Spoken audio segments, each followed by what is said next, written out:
Oui, les marchés se sont sentis trahis puisque 24 heures après avoir promis un désengagement, Donald Trump nous apprend qu'il va réduire l'Iran à l'âge de pierre. Quelle incidence cela change-t-il la stratégie? Faut-il maintenant vite vendre pendant qu'il est encore temps?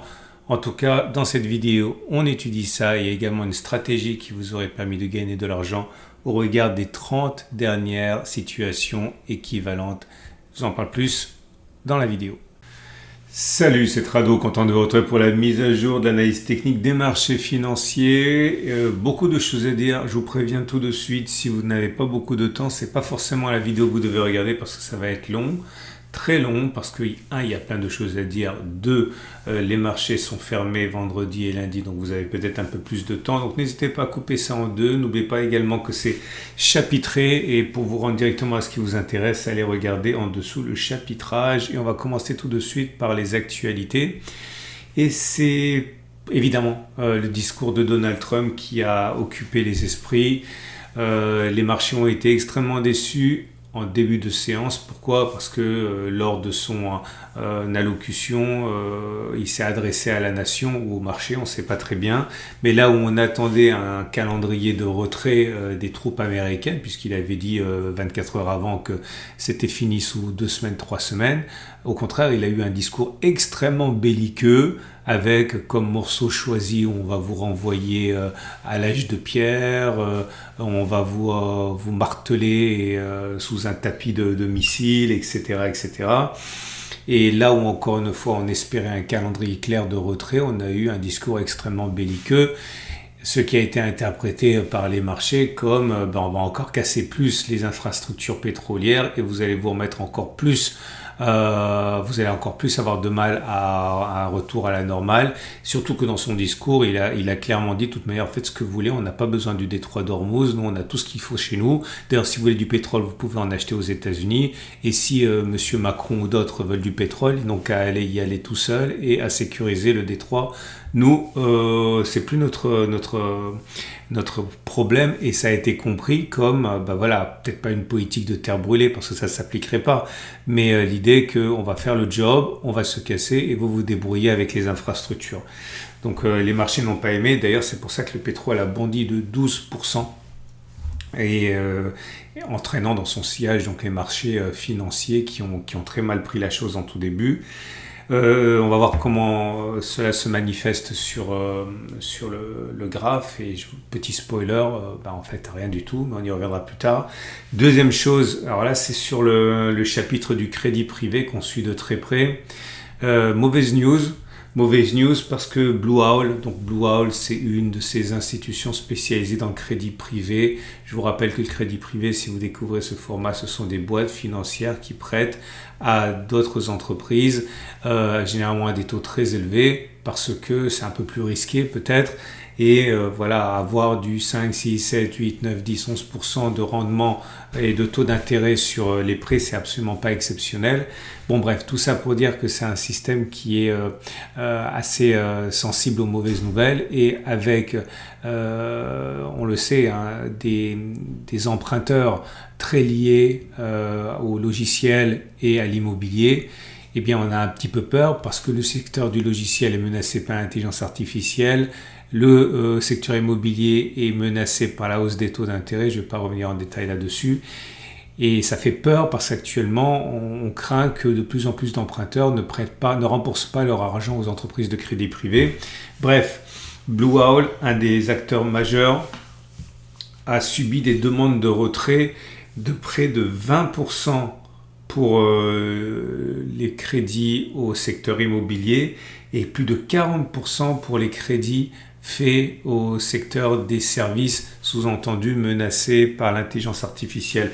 Bref, la panique semble s'instaurer sur le secteur du crédit privé en ce qui concerne Blue Owl, et ça s'est passé sous silence à cause de l'histoire de l'Iran. Mais les marchés financiers n'ont pas du tout aimé ça, parce que c'est pas tant Blue Owl, c'est pas une grosse banque qui va mettre en défaut le système bancaire. On parle pas de Lehman Brothers 2.0, mais on pourrait arriver à un Lehman Brothers 2.0 dans la tête des gens, dans l'imaginaire collectif, si, voilà, en gros, Blue Owl fait défaut, toutes les entreprises dans le crédit privé commencent à subir des demandes de retrait massif, ils sont obligés de vendre très vite avec des prix qui s'effondrent parce que c'est un secteur qui n'est pas du tout liquide, hein, le secteur des crédits privés. On veut bien vous racheter vos créances douteuses du coup, mais pas au prix qu'on imagine, beaucoup plus bas. Donc beaucoup d'entreprises vont se retrouver en gros avec des actifs réévalués à la baisse, avec des difficultés à emprunter de l'argent pour continuer de fonctionner, avec un risque de domino, et du coup ça risque d'ici de s'attaquer à toutes les grandes banques qui auraient une petite branche crédit privé, bref.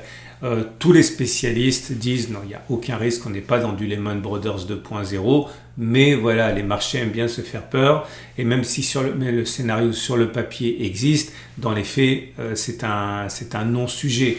Mais voilà, le fait que Blue Owl a été obligé de caper justement à 5% des retraits les fonds spécialisés dans l'immobilier, dans les prêts au secteur des logiciels, alors qu'on leur demandait 20% et 40% et non pas 5%, je le rappelle, ça a fait un petit peu peur et ça fait un petit peu désordre. Donc on va voir après sur le graphe si cela se manifeste par quelque chose de nouveau. Voilà, ça c'est les news.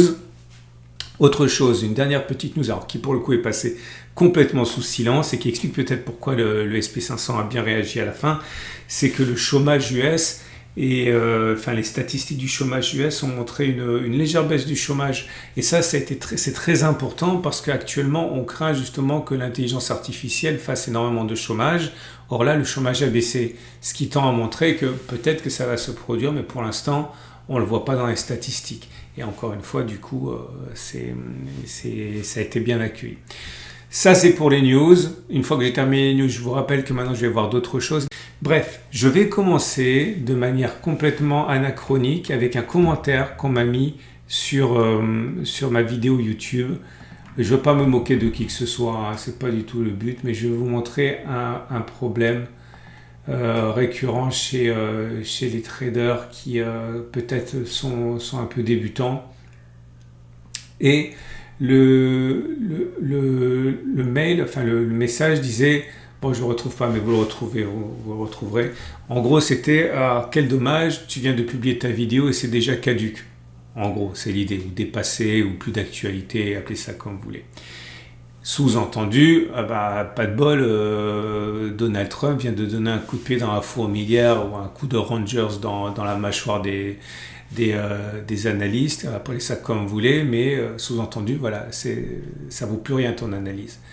Alors, je suis très content que ce commentaire ait été posé sur la vidéo parce que ça, justement, vous voyez le problème.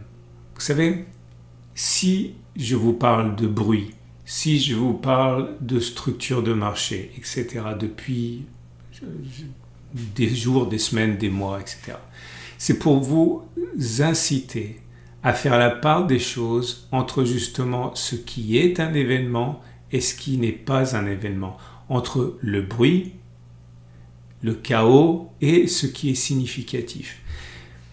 Non, ça ne servait pas à rien. Parce que regardez, au pire de la séance, pour le SP500, okay, on a ouvert ici, par rapport à la séance précédente, on a ouvert à moins 0,91, on est même descendu jusqu'à moins 1,6%.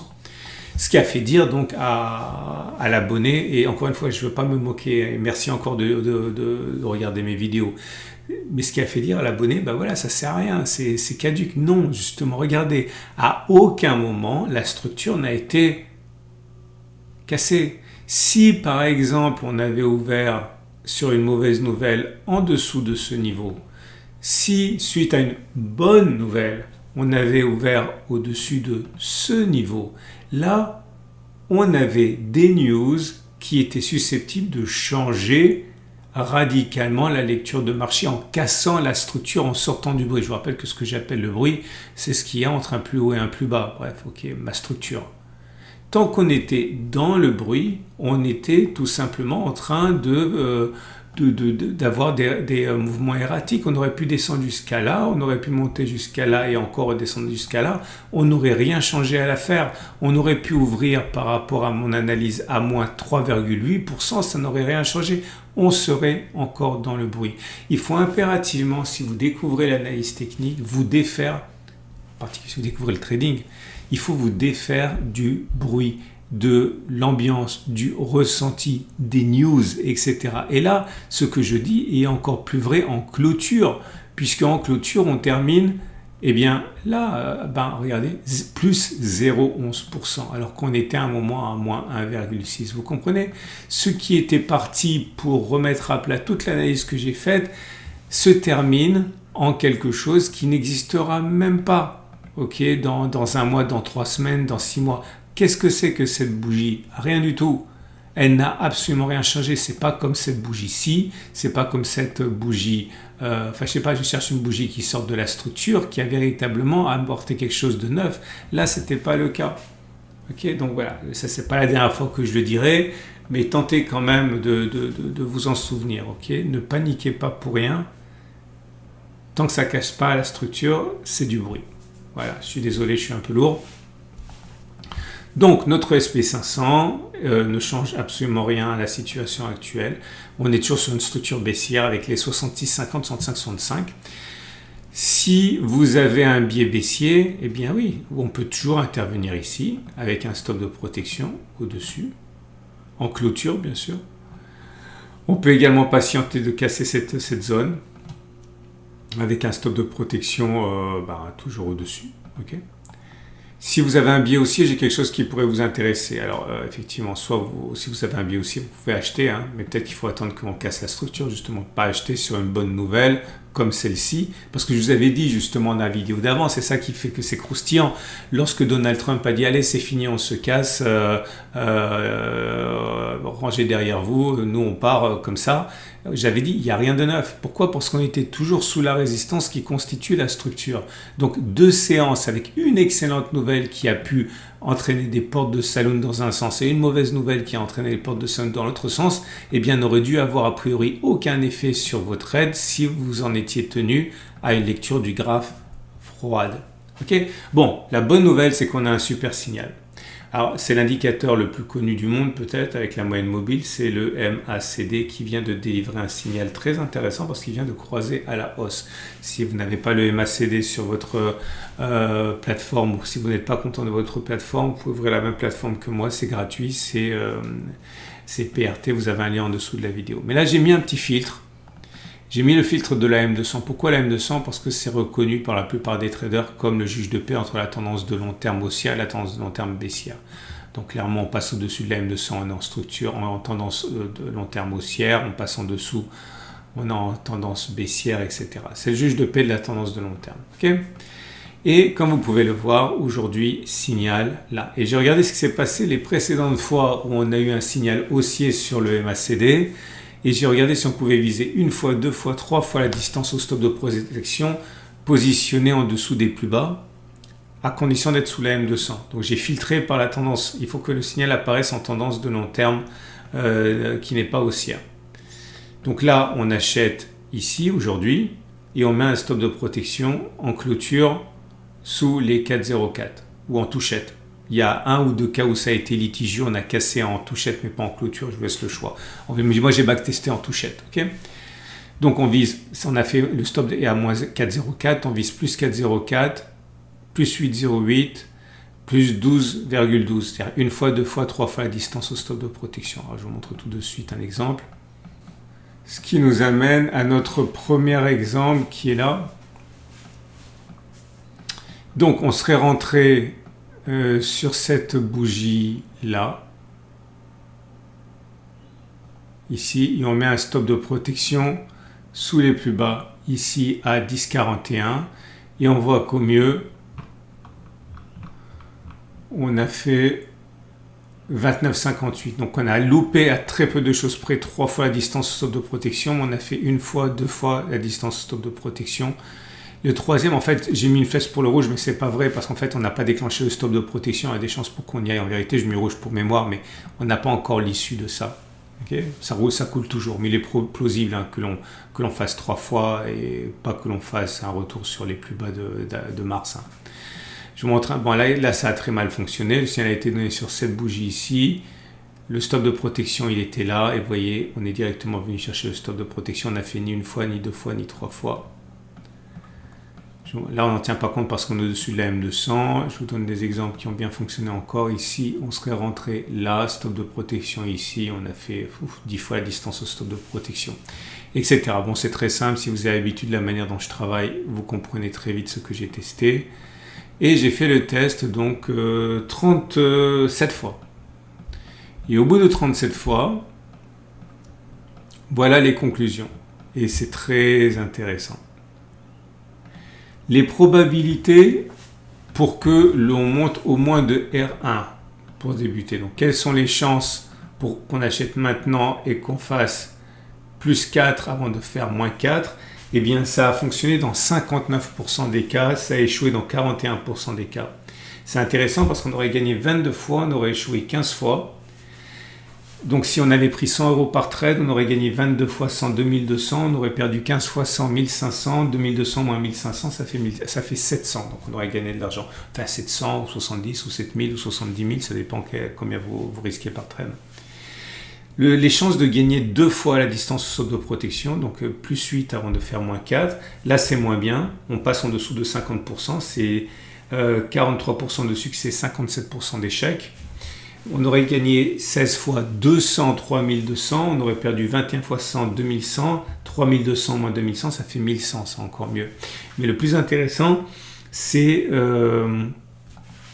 R3, puisqu'on aurait gagné dans 41% des cas uniquement. On aurait perdu dans 59% des cas. Mais on aurait gagné 15 fois 300, 4500, moins 22 fois 100, 2200, 4500 moins 2200, ça fait 3500 sur les 30 dernières occurrences. Bref, qu'est-ce que je suis en train de vous dire ?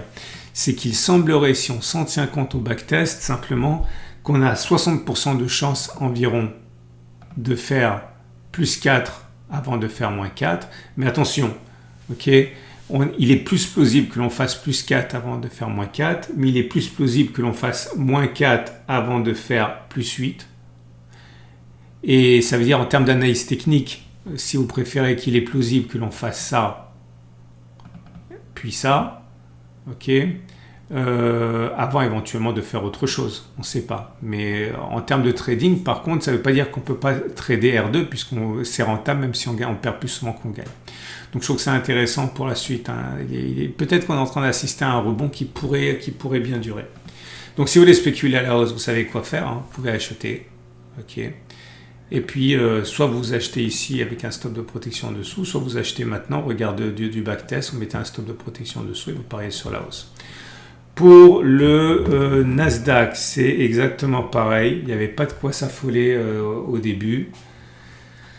On est dans une situation où on rebondit sur une zone de support importante. Ici, bon, on est toujours en dessous de la M200. Hein. Mais si vous voulez acheter, vous pouvez y aller ici. Hop, stop de protection en dessous. Si vous voulez spéculer à la baisse, j'attendrai que ça casse. Hein. Je ne vais pas tout vous montrer aujourd'hui. Je vais vous montrer simplement ce qui a de l'importance.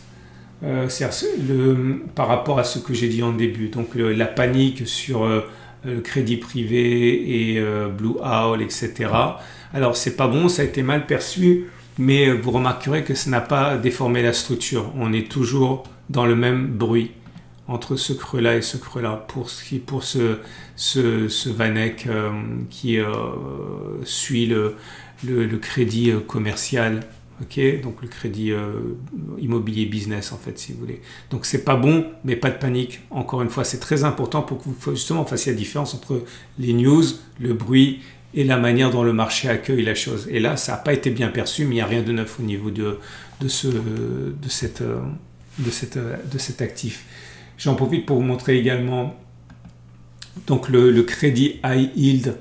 En fait, c'est qui espère, enfin, on tente de retracer et de suivre le crédit privé avec ça. Là, pareil, mauvaise news, mais on a même progressé des 0,24%. On reste toujours dans le bruit, donc no news. Ok, pas de panique pour l'instant. Je vous montre, je vais faire les choses dans le désordre, puisqu'à un moment je vous ai parlé de l'USD Yen, ok, qui en fait, j'ai pas eu de news sur l'USD Yen, mais attention, il y a la Banque du Japon qui a fait les gros yeux suite à l'USD Yen qui montait trop loin. Je vais pas le répéter, ça va être trop long, mais c'est le chapitre sur le débouclage du Yen Carry Trade qui est un énorme monstre qui menace les marchés. Regardez la vidéo, pas de la d'hier, mais celle d'avant-hier, celle qui s'appelle, je sais plus quoi, mais c'est il y a 2-3 jours. Donc là, attention, les marchés provoquent, hein, ils reviennent dans la zone des 160. Et la banque centrale japonaise a dit attention, hein, si vous ne faites pas les choses comme il faut, moi je monte les taux pour faire monter le yen et faire baisser l'USD et donc faire baisser l'USD yen. Hein. Donc attention, hein. ça c'est dangereux aussi, mais bon pour l'instant rien. Okay, donc on revient au cours normal. Je voudrais vous parler maintenant des marchés européens. L'Eurostoxx 50 qui également a connu une séance difficile, plus difficile en fait, moins 0,7%, mais on est toujours dans le bruit, on est toujours dans une structure qui est baissière en journalière. Si vous voulez spéculer à la baisse, allez-y, c'est bon, stop de protection en dessous.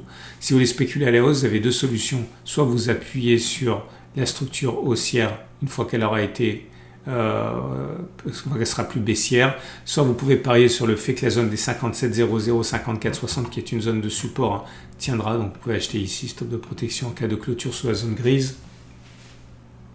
Le CAC 40 c'est pareil, mauvaise séance mais ça change absolument rien, on est toujours dans la même structure baissière et on termine avec un modeste 0,2%. Franchement, c'est loin de ce qu'on nous promettait comme baisse. On peut acheter en cas de cassure de la structure et on peut spéculer à la baisse ici si on a plutôt un biais baissier. Le DAX aussi, 0,6% de baisse. Ah, j'ai oublié de faire le ménage, désolé. Si vous voulez spéculer à la baisse, vous pouvez le faire sur les niveaux éventuels, les niveaux actuels, stop de protection au-dessus de la structure. Si vous voulez acheter, moi j'attendrai que l'on casse la zone. Le Nikkei,